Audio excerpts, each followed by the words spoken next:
மேல்மருவத்தூர் ஆதிபராசக்தி மலர்பதம் பாடிடுவோம். காலமெல்லாம் நம்மை காத்திடும் தாய் அவள் கோவிலை நாடிடுவோம். மேல்மருவத்தூர் ஆதிபராசக்தி மலர்பதம் பாடிடுவோம்.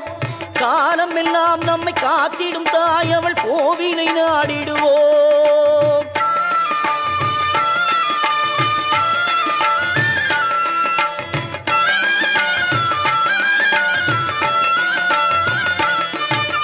கோல விழி கொண்ட கோமதியவளே ஆதிபராசக்தி. நீல விழி கொண்ட காளியும் அவளே ஆதிபராசக்தி.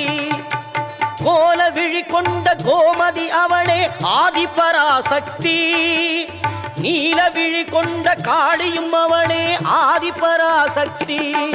முக்காலம் உணர்ந்தவள் முத்தொழில் புரிபவள் ஆதிபரா